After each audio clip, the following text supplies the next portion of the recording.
ಎಲ್ಲರಿಗೂ ನಮಸ್ಕಾರ. Welcome to my channel. ನಾನು ಗೀತಾ. ಈ ವಿಡಿಯೋದಲ್ಲಿ ನಾವು ರವೆಯಿಂದ ಮಾಡುವಂಥ ಟೇಸ್ಟಿ ಸ್ವೀಟ್ ರೆಸಿಪಿ ಮಾಡೋದು ಹೇಗೆ ನೋಡೋಣ. ಇದು ಬೆಂಗಾಲಿ ಫೇಮಸ್ ಸ್ವೀಟ್ ಆಗಿರುತ್ತೆ. ಇದನ್ನು ರಸ್ಪೋರ ಅಂತಲೂ ಕರೀತಾರೆ.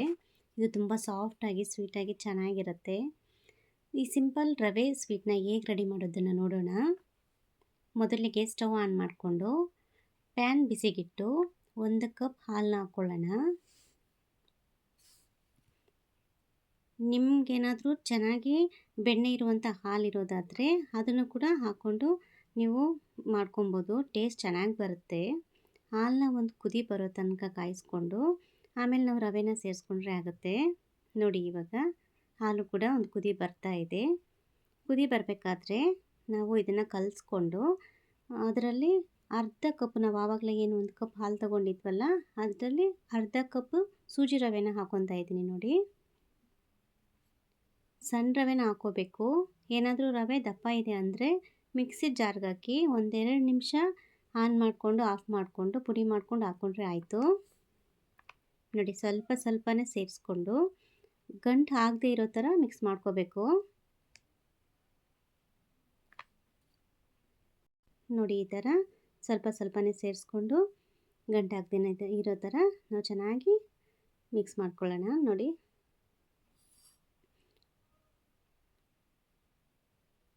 ನಾವು ಸ್ಟವ್ನ ಸಿಮ್ಮಲ್ಲಿ ಇಟ್ಕೊಂಡು ಮಿಕ್ಸ್ ಮಾಡ್ಕೊಳ್ಳೋಣ.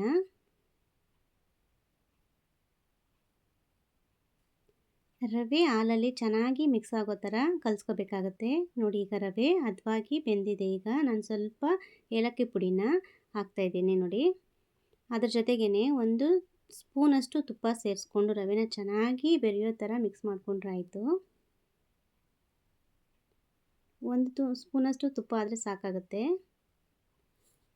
ನೋಡಿ, ರವೆನೂ ನೋಡಿ ಈ ಥರ ಸ್ಮ್ಯಾಶ್ ಮಾಡಿಕೊಂಡು ಕಲಿಸ್ಕೋಬೇಕಾಗುತ್ತೆ. ನೋಡಿ, ಈ ಥರ 1-2 ನಿಮಿಷ ಚೆನ್ನಾಗಿ ಸ್ಮ್ಯಾಶ್ ಮಾಡ್ಕೊಂಡು ಕಲಿಸ್ಕೋಬೇಕು.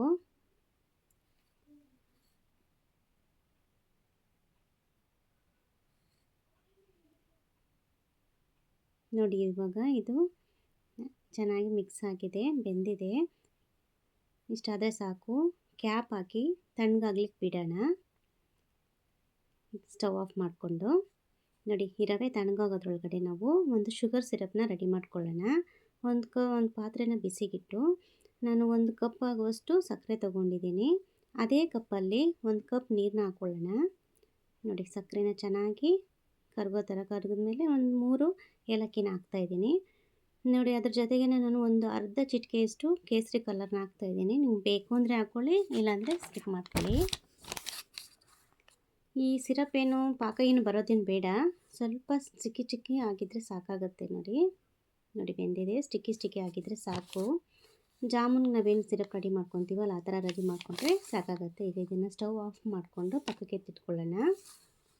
ಈಗ ನೋಡಿ, ರವೆ ಕೂಡ ತಣ್ಣಗಾಗಿದೆ. ಸ್ವಲ್ಪ ಬೆಚ್ಚಗಿರಬೇಕಾದ್ರೆ ನಾವು ರವೆನ ಚೆನ್ನಾಗಿ ಕೈಯಲ್ಲಿ ನಾದ್ಕೊಂಡು ಕಲಿಸ್ಕೋಬೇಕು. ನೋಡಿ, ಈ ಥರ ಚೆನ್ನಾಗಿ ನಾದ್ಕೋಬೇಕು. ರವೆ ಎಷ್ಟು ನಾದ್ಕೊಂಡ್ರೆ ನಮ್ಗೆ ಆ ಸ್ವೀಟು ಎಣ್ಣೆಗೆ ಹಾಕಿದಾಗ ಬಿಟ್ಕೊಳ್ದೇ ಇರುತ್ತೆ. ನೋಡಿ, ಈ ಥರ ಸ್ಮ್ಯಾಶ್ ಮಾಡಿಕೊಂಡು ನಾದ್ಕೊಂಡು ನಾವು ಮಿಕ್ಸ್ ಮಾಡಿಕೊಂಡ್ರೆ ಆಯಿತು. ಅದ್ರ ಜೊತೆಗೆ ನಾನು ಒಂದು ಅರ್ಧ ಚಿಟಿಕೆಯಷ್ಟು ಅಡುಗೆ ಸೋಡಾ ಹಾಕ್ತಾಯಿದ್ದೀನಿ. ಅದ್ರ ಜೊತೆಗೆ 1 ಸ್ಪೂನ್ ಆಗುವಷ್ಟು ಹಾಲನ್ನ ಹಾಕ್ಕೊಂಡು ಇವಾಗ ನಾವು ಅಡುಗೆ ಸೋಡಾ ಮತ್ತು ಹಾಲು ಎರಡೂ ಮಿಕ್ಸ್ ಆಗೋ ಥರ ಚೆನ್ನಾಗಿ ನಾದ್ಕೊಂಡು ಕಲಿಸ್ಕೋಬೇಕು. ನಾವು ಎಷ್ಟು ರವೆನ ಚೆನ್ನಾಗಿ ನಾದ್ಕೊತೀವೋ ಆವಾಗ ಅದು ನಾವು ಇವಾಗ ಏನು ಎಣ್ಣೆಗೆ ಹಾಕ್ತೀವಲ್ಲ ಆವಾಗ ಕ್ರ್ಯಾಕ್ ಬಿಡದೇನೆ ಇರುತ್ತೆ. ಅಡುಗೆ ಸೋಡಾ ಜಾಸ್ತಿ ಹಾಕೋಕೆ ಹೋಗ್ಬಾರ್ದು. ಸ್ವಲ್ಪ ಏನಾದರೂ ಜಾಸ್ತಿ ಆದರೆ ನಾವು ಆಯಿಲಲ್ಲಿ ಹಾಕಿದಾಗ ಸಪ್ರೇಟ್ ಆಗೋಗ್ಬಿಡುತ್ತೆ. ಈ ಮಿಶ್ರಣ ಸ್ವಲ್ಪ ಡ್ರೈ ಆಗಿರೋ ಥರ ನಿಮ್ಗೇನಾದರೂ ಅನಿಸಿದ್ರೆ ಒಂದು ಸ್ಪೂನ್ ಹಾಲು ಹಾಕ್ಕೊಂಡು ಕಲಿಸ್ಕೋಬೋದು. ಹಾಲು ಕೂಡ ಜಾಸ್ತಿ ಹಾಕೋಕೆ ಹೋಗ್ಬೇಡಿ. ರವೆನ ನಾವು ಸ್ಮೂತಾಗಿ ಕಲಿಸ್ಕೊಂಡ್ರೆ ಆಯಿಲಲ್ಲಿ ಹಾಕಿದಾಗ ಸಪ್ರೇಟ್ ಆಗದೇ ಇರುತ್ತೆ. ಹಿಟ್ಟು ರೆಡಿಯಾಗಿದೆ. ನೋಡಿ, ಕೈಗೆ ಸ್ವಲ್ಪ ತುಪ್ಪ ಹಚ್ಕೊಂಡು ಸ್ವಲ್ಪನೇ ಉಂಡೆಗಳನ್ನಾಗಿ ಮಾಡಿ ಕ್ರ್ಯಾಕ್ ಬರ್ದೇ ಇರೋ ಥರ ಮಾಡ್ಕೊಂಡು ಇಟ್ಕೊಬೇಕಾಗತ್ತೆ.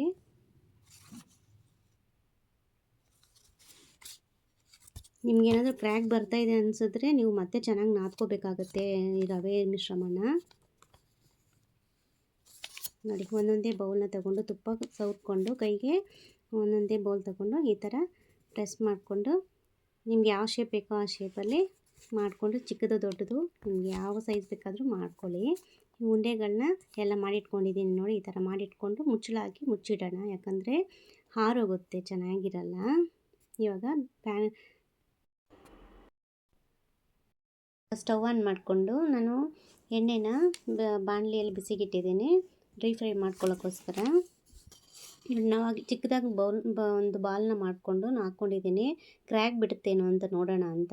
ಏನಾದರೂ ನೀವು ಈ ಥರ ಹಾಕಿದಾಗ ಕ್ರ್ಯಾಕ್ ಬಿಡೋದಾದರೆ ನೀವು ಮತ್ತೆ ಚೆನ್ನಾಗಿ ಹಿಟ್ಟನ್ನ ಚೆನ್ನಾಗಿ ನಾದ್ಕೋಬೇಕಾಗತ್ತೆ. ನೋಡಿ ಇವಾಗ ನಾನು ಆವಾಗಲೇ ಎಲ್ಲ ರೆಡಿ ಮಾಡಿ ಇಟ್ಕೊಂಡಿದ್ನಲ್ಲ, ಒಂದೊಂದನ್ನೇ ಎಣ್ಣೆಗೆ ಹಾಕಿ ಸೇರಿಸ್ತಾ ಇದ್ದೀನಿ ನೋಡಿ. ಹಾಕಿದ ತಕ್ಷಣ ನೀವು ತಿರ್ಗ್ಸೋಕೆ ಹೋಗಬೇಡಿ. ಅದು ಹಾಕಿದ ತಕ್ಷಣ ತಿರುಗಿಸಿದ್ರೆ ನೀವು ಕ್ರ್ಯಾಕ್ ಬಿಟ್ಕೊಂಡ್ಬಿಡುತ್ತೆ, ಅದು ಚೆನ್ನಾಗಿರಲ್ಲ ನೋಡಿ.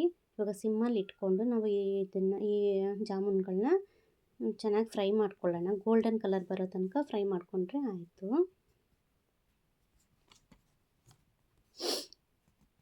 ನೋಡಿ ಇವಾಗ ಒಂದೊಂದನ್ನೇ ನಿಧಾನವಾಗಿ ತಿರುಗಿಸ್ಕೊಂಡು ಚೆನ್ನಾಗಿ ಸಿಮ್ಮಲ್ಲಿ ಇಟ್ಕೊಂಡೆ ನಾವು ಇದನ್ನು ಫ್ರೈ ಮಾಡ್ಕೋಬೇಕಾಗತ್ತೆ.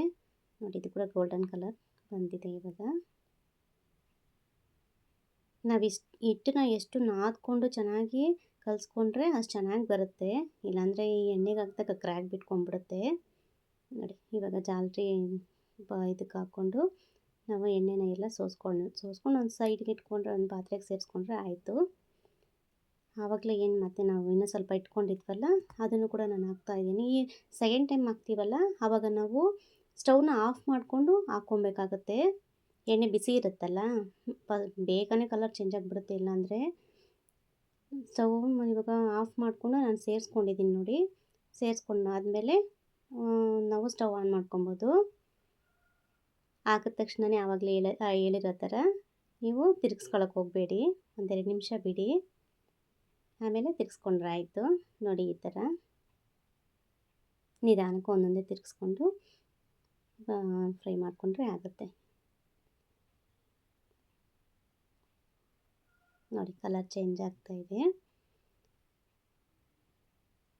ಇವಾಗ ನೋಡಿ ಇದು ಕೂಡ ಗೋಲ್ಡನ್ ಕಲರ್ ಚೇಂಜ್ ಆಗಿದೆ ನೋಡಿ. ಇದನ್ನು ಕೂಡ ನಾವು ಜಾಲರಿ ಸೌಡ್ಗೆ ಹಾಕ್ಕೊಂಡು ಚೆನ್ನಾಗಿ ಎಣ್ಣೆನ ತೆಗೆದಾಕೊಂಡ್ರೆ ಆಯಿತು. ಇದು ಎಣ್ಣೆ ಕೂಡ ಜಾಸ್ತಿ ಏನು ಅಬ್ಸರ್ವ್ ಮಾಡ್ಕೊಳ್ಳಲ್ಲ. ನಾವು ಇದನ್ನು ತೆಗಿತೀವಲ್ಲ, ತೆಗೆದ ತಕ್ಷಣ ಕೂಡ ನಾವು ಆವಾಗಲೇ ರೆಡಿ ಮಾಡಿ ಇಟ್ಕೊಂಡಿದ್ದೇವಲ್ಲ ಸಿರಪ್ಗೆ ಹಾಕಬಾರ್ದು. ಒಂದು 2 ನಿಮಿಷ ಇದನ್ನು ತಣ್ಣಗಾಗ್ಲಿಕ್ಕೆ ಬಿಟ್ಟು ಆಮೇಲೆ ಸಿರಪ್ನ ಕೂಡ ಸ್ವಲ್ಪ ಉಗುರು ಬೆಚ್ಚಗೆ ಮತ್ತು ಬಿಸಿ ಮಾಡಿಕೊಂಡು ನಾವು ಇದನ್ನು ಸೇರಿಸ್ಕೊಬೇಕಾಗತ್ತೆ. ಒಂದು ಅರ್ಧ ಅವರು ಇದನ್ನು ಚೆನ್ನಾಗಿ ನೆನೆಯೋದಕ್ಕೆ ಬಿಡಬೇಕು. ನೋಡಿ ಎಷ್ಟು ಚೆನ್ನಾಗಿ ಬಂದಿದೆ, ಎಷ್ಟು ಚೆನ್ನಾಗಿ ನೆಂದಿದೆ ನೋಡಿ. ನೀವು ಕೂಡ ಒಂದ್ಸಲ ಟ್ರೈ ಮಾಡಿ ನೋಡಿ, ತುಂಬ ಚೆನ್ನಾಗಿ ಬರುತ್ತೆ, ಈಸಿಯಾಗೂ ಕೂಡ ಆಗುತ್ತೆ, ಮಕ್ಳಿಗೂ ತುಂಬ ಇಷ್ಟ ಆಗುತ್ತೆ, ದೊಡ್ಡವರು ಕೂಡ ತಿನ್ಬೋದು, ಚೆನ್ನಾಗಿರುತ್ತೆ ನೋಡಿ. ಅದ್ರ ಮೇಲೆ ಡ್ರೈ ಫ್ರೂಟ್ಸ್ ಏನಾದರೂ ಇದ್ದರೆ ನಿಮ್ಮ ಹತ್ರ ಅದನ್ನು ಚಿಕ್ಕ ಚಿಕ್ಕದಾಗಿ ಚಾಪ್ ಮಾಡಿಕೊಂಡು ಹಾಕ್ಕೊಂಡ್ರೆ ಆಯಿತು.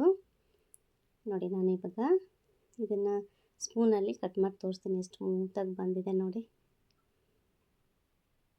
ಸಾಫ್ಟಾಗಿ ಸ್ವೀಟಾಗಿ ಚೆನ್ನಾಗಿರುತ್ತೆ. ಇನ್ನೂ ನನ್ನ ಚಾನಲ್ ಸಬ್ಸ್ಕ್ರೈಬ್ ಮಾಡ್ಕೊಂಡಿಲ್ಲ ಅಂದರೆ ಇವಾಗಲೇ ಸಬ್ಸ್ಕ್ರೈಬ್ ಮಾಡ್ಕೊಳ್ಳಿ, ಲೈಕ್ ಮಾಡಿ, ಶೇರ್ ಮಾಡಿ, ಕಾಮೆಂಟ್ ಕೂಡ ಮಾಡಿ. Thank you for watching.